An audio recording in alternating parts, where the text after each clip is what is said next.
Assalamualaikum warahmatullahi wabarakatuh. Perkenalkan, nama saya Holly Jatulieli dari kelas 2C, NIM 230107060.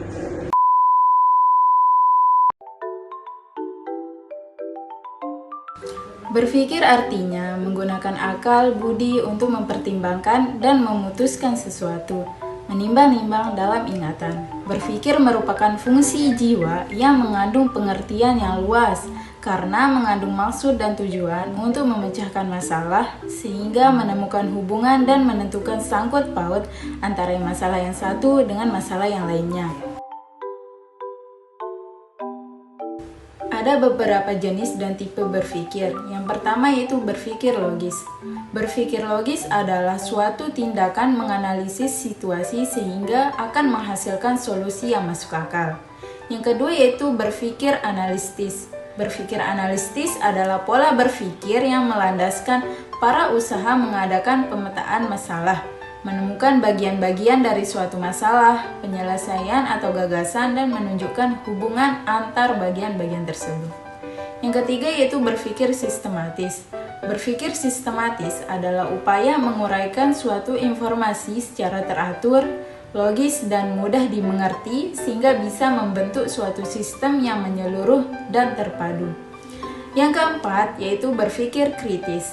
Berpikir kritis adalah cara berpikir manusia untuk merespon seseorang dengan menganalisis fakta untuk membentuk penilaian. Yang kelima yaitu berpikir kreatif. Berpikir kreatif adalah suatu pemikiran yang berusaha menciptakan gagasan baru. Ada beberapa faktor penghambat berpikir. Yang pertama yaitu kurang memahami tujuan dan sasaran yang akan dicapai. Yang kedua yaitu takut berbuat salah. Banyak orang yang takut salah, mereka berpikir salah adalah kegagalan yang harus dijauhi. Yang ketiga yaitu tidak berpikir proaktif, menjadi orang yang pasif dan menggunakan instruksi membuat pikiran kita tidak terangsang untuk ide-ide dan informasi baru. Faktor pendukung dalam berpikir diantaranya adalah kestabilan emosi, pendidikan yang sudah terpenuhi, keadaan lingkungan sekitar yang mendukung, perkembangan intelektual individu, sikap keterbukaan individu terhadap suatu pengetahuan yang baru. Cara mengidentifikasi cara berpikir seseorang. Yang pertama yaitu berlatih berpikir. Berlatih berpikir secara reguler dapat membantu kita memahami proses berpikir kita sendiri dan orang lain. Berlatih berpikir dapat menenangkan dan mengendalikan pikiran jika diperlukan serta membantu kita memperluas pengetahuan dan berpikir saat belajar. Yang kedua yaitu mengenali orang lebih dalam. Hal ini perlu kita lakukan untuk mengetahui cara berpikir seseorang, yaitu mengenali orang itu lebih dalam. Maka dari itu kita kenali lebih dalam seperti apa orang yang ada di sekitar kita. Yang ketiga yaitu berikan pertanyaan yang lebih tepat. Meski sudah mengenalinya, namun bukan berarti kita bisa mengetahui bagaimana diri mereka sebenarnya. Maka dari itu, mengajukan beberapa pertanyaan dengan posisi yang tepat adalah pilihan terbaik agar lebih mudah mengenal mereka lebih dalam. Proses berpikir menurut Surya Brata merupakan proses yang dinamis yang dapat dilukiskan melalui proses atau jalannya berpikir. Proses atau jalannya berpikir tersebut dapat diuraikan ke dalam 3 langkah. Yang pertama yaitu pembentukan pengertian, yaitu dengan cara menganalisis ciri-ciri dari sejumlah objek sejenis, kemudian membedakan ciri-ciri tersebut dan mengabstraksikannya. Yang kedua yaitu pembentukan pendapat, yaitu meletakkan hubungan antara 2 buah pengertian atau lebih. Yang ketiga yaitu penarikan kesimpulan, yaitu sebagai hasil perbuatan akal untuk membentuk pendapat baru berdasarkan pendapat-pendapat yang telah ada. Pengaruh berpikir pada pelajar yang pertama yaitu berpikir dapat meningkatkan kemampuan akademik pelajar. Ketika pelajar terbiasa berpikir kritis, analitis, dan kreatif, mereka akan mampu memahami materi pelajaran dengan lebih baik, menganalisis masalah dari berbagai sudut pandang, serta menemukan solusi yang inovatif. Hal ini akan berdampak positif pada prestasi akademik mereka. Yang kedua yaitu berpikir dapat mengembangkan keterampilan pemecahan masalah pelajar. Dalam proses belajar, pelajar sering dihadapkan pada berbagai tantangan dan permasalahan.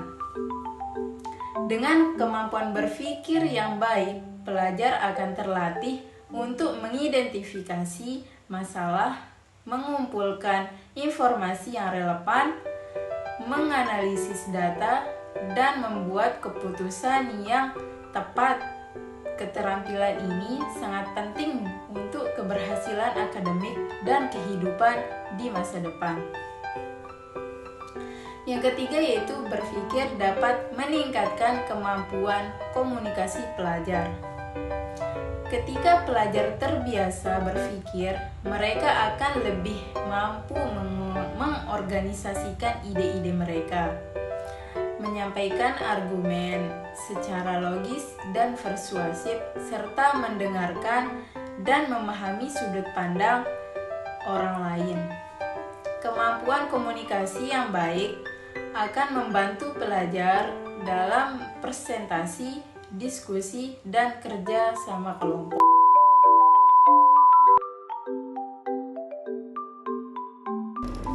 Definisi motivasi belajar. Pendapat Muhyiddin Syah yang menegaskan bahwa motivasi belajar adalah keseluruhan daya penggerak yang ada di dalam diri siswa yang menimbulkan kegiatan belajar dan menjamin kelangsungan kegiatan belajar sehingga tujuan yang dikehendaki oleh subjek belajar dapat tercapai. Fungsi motivasi belajar. Ada beberapa fungsi motivasi belajar menurut Omar Hamlik. Yang pertama yaitu mendorong timbulnya suatu kelakuan atau suatu perbuatan. Siswa yang awalnya tidak mempunyai keinginan untuk belajar, kemudian terdorong oleh rasa ingin tahu siswa tentang berbagai macam ilmu pengetahuan. Dengan rasa ingin tahunya siswa ini terdorong untuk belajar. Yang kedua yaitu motivasi berfungsi sebagai pengarah. Motivasi mengarahkan perbuatan ke pencapaian tujuan yang diinginkan. Motivasi akan mengarahkan siswa pada perbuatan-perbuatan yang mendukung pada pencapaian tujuan siswa. Sedang ketiga itu motivasi berfungsi sebagai penggerak. Motivasi diibaratkan sebagai sebuah mesin pada sebuah mobil. Jika mesin baik, maka mobil akan melaju dengan cepat. Jika motivasi belajar siswa besar, maka hasil belajar yang didapat pun akan baik dan maksimal. Jenis motivasi belajar. Yang pertama yaitu motivasi ekstrinsik. Motivasi ekstrinsik adalah motif-motif yang aktif dan berfungsi karena adanya perangsang dari luar. Yang kedua yaitu motivasi intrinsik. Motivasi intrinsik adalah motif-motif yang menjadi aktif atau berfungsinya tidak perlu dirangsang dari luar. Karena dalam setiap diri individu sudah ada dorongan untuk melakukan sesuatu. Ada beberapa teori-teori motivasi belajar. Yang pertama yaitu teori kebutuhan, di mana pemenuhan kebutuhan tahap yang paling rendah menjadi persyarat bagi tercapainya kebutuhan yang lebih tinggi, seperti kebutuhan fisiologis, kebutuhan akan keselamatan, kebutuhan akan cinta dan kasih, kebutuhan akan harga diri, dan kebutuhan aktualisasi diri. Teori yang kedua yaitu teori dua faktor. Pertama, faktor motivasional dan kedua faktor hygiene atau pemeliharaan. Teori yang ketiga yaitu teori hedonisme, Implikasi dari teori ini adalah adanya anggapan bahwa semua orang akan cenderung menghindari hal-hal yang sulit dan menyusahkan atau mengandung resiko berat dan lebih suka melakukan sesuatu yang mendatangkan kesenangan baginya. Teori yang keempat yaitu teori harapan. Misalnya, jika individu menginginkan sesuatu dan harapan memperoleh sesuatu itu cukup besar, yang bersangkutan akan sangat terdorong untuk memperoleh hal yang diinginkannya itu. Beberapa teknik-teknik motivasi siswa. Yang pertama yaitu pilih metode belajar yang tepat. Yang kedua, memaksimalkan fasilitas pembelajaran. Yang ketiga, memanfaatkan media belajar. Yang keempat, meningkatkan kualitas guru. Dan yang kelima, evaluasi pembelajaran. Yang keenam, menciptakan suasana belajar yang menyenangkan. Kemudian yang terakhir yaitu menciptakan persaingan dan kerjasama. Selanjutnya yaitu motivasi belajar dalam perspektif Islam. Dalam perspektif Islam, para penganutnya sangat dianjurkan untuk memiliki motivasi belajar yang tinggi, sehingga dengan adanya motivasi belajar yang tinggi, ilmu pengetahuan akan mudah didapat oleh penganutnya. Materi selanjutnya yaitu peran motivasi dalam mencapai keberhasilan siswa. Motivasi merupakan salah satu faktor yang mempengaruhi keberhasilan siswa. Seseorang akan mendapat hasil yang diinginkan dalam belajar apabila dalam dirinya terdapat keinginan untuk belajar. Motivasi dapat berfungsi sebagai pendorong untuk pencapaian hasil yang baik. Seseorang akan melakukan suatu kegiatan karena ada motivasi dalam dirinya.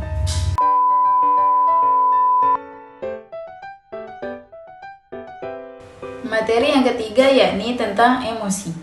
Definisi emosi yaitu secara etimologi, emosi berasal dari kata emetus atau emore yang artinya mencerca, yaitu suatu yang mendorong terhadap sesuatu. Emosi dibedakan dengan dua jenis, yakni emosi menyenangkan dan emosi tidak menyenangkan. Materi yang kedua yaitu fungsi emosi. Ada beberapa fungsi emosi. Yang pertama yaitu menimbulkan respon otomatis. Bayangkan tiba-tiba Anda bertemu dengan ular. Boleh jadi Anda merasa terkejut lalu melompat untuk menyelamatkan diri dari gigitan ular. Artinya, keadaan krisis bisa dilewati karena Anda memiliki respon otomatis. Yang kedua yaitu menyesuaikan reaksi dengan kondisi khusus. Saat ditinggalkan oleh orang yang sangat kita sayangi, kita bisa pasti merasakan kesedihan mendalam. Adanya rasa sedih ini membuat kita menyesuaikan diri terhadap kondisi kehilangan. Misalnya, dengan berusaha bersikap tegar dan sabar. Dan yang ketiga yaitu motivasi tindakan emosi yang muncul. Tentu mendorong seseorang untuk melakukan tindakan tertentu. Materi selanjutnya yaitu jenis emosi. Yang pertama yaitu emosi marah.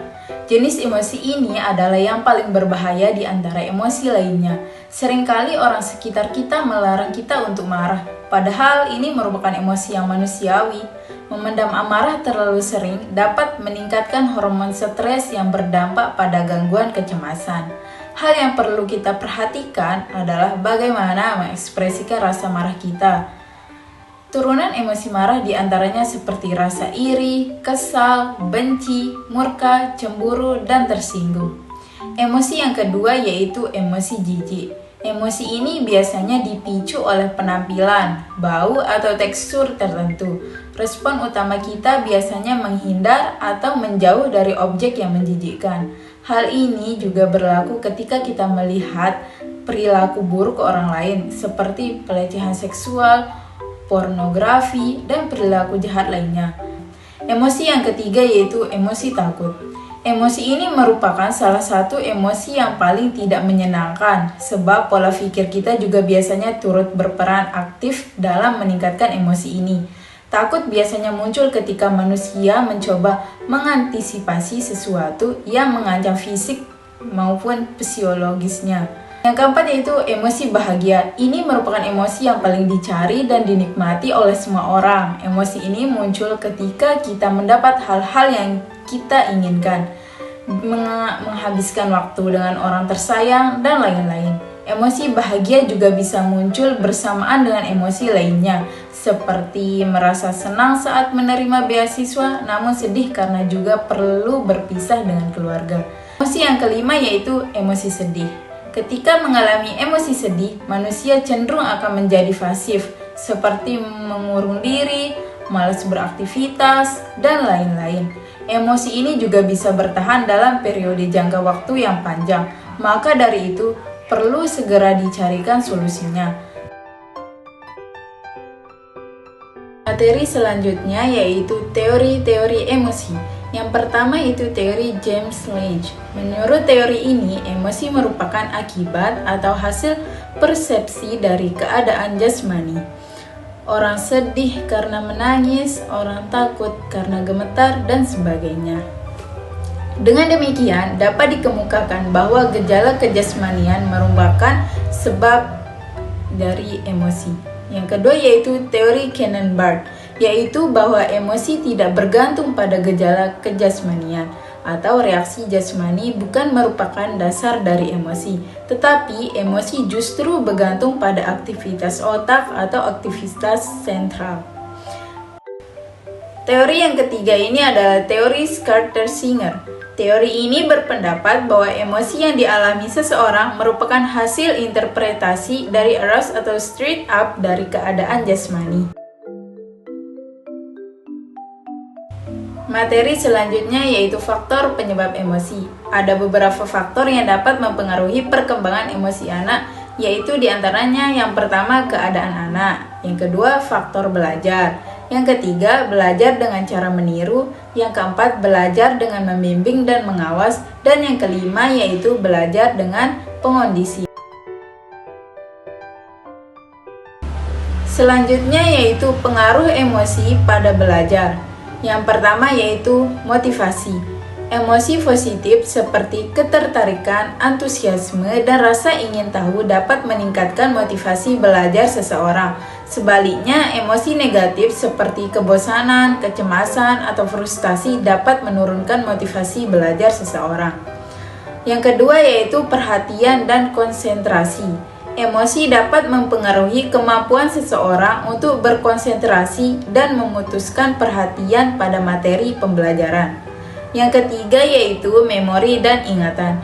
Emosi, terutama emosi yang kuat, dapat mempengaruhi kemampuan seseorang untuk menyimpan dan mengingat informasi. Yang keempat yaitu proses kognitif. Emosi dapat mempengaruhi kemampuan berpikir, pemecahan masalah, dan pengembalian keputusan. Yang kelima yaitu interaksi sosial. Emosi juga dapat mempengaruhi interaksi sosial dalam lingkungan belajar, seperti hubungan antara siswa dan guru atau antara siswa dengan siswa. Selanjutnya yaitu kecerdasan emosi. Bila saya akan menjelaskan tentang kecerdasan emosi dan pengaruhnya dalam proses belajar. Yang pertama yaitu mengenali emosi diri. Siswa yang mampu mengenali emosinya sendiri akan mudah memahami bagaimana emosi tersebut mempengaruhi proses belajarnya. Misalnya, menyadari rasa cemas saat menghadapi ujian dapat mendorong siswa untuk mencari strategi belajar yang tepat untuk mengelola kecemasannya. Yang kedua yaitu mengelola emosi. Siswa yang terampil dalam mengelola emosinya akan lebih mampu, fokus, dan berkonsentrasi dalam belajar, serta mengatasi tantangan belajar dengan lebih baik. Yang ketiga yaitu memotivasi diri sendiri. Siswa yang mampu memotivasi diri sendiri cenderung lebih tekun, ulet, dan gigih dalam belajar sehingga dapat mencapai prestasi akademik yang lebih baik. Yang keempat yaitu empati. Siswa yang memiliki empati yang baik akan lebih mampu berinteraksi dan bekerja sama dengan teman-temannya, serta membangun hubungan yang positif dengan guru. Dan yang kelima yaitu membina hubungan. Siswa yang terampil dalam membina hubungan akan lebih mudah mendapatkan dukungan sosial dan belajar dalam lingkungan yang kondusif sehingga dapat meningkatkan prestasi akademiknya. Dengan demikian, pengembangan kecerdasan emosi pada siswa dapat memberikan dampak positif pada proses belajar, seperti meningkatkan motivasi, konsentrasi, kemampuan mengatasi tantangan, dan kualitas interaksi sosial di lingkungan belajar.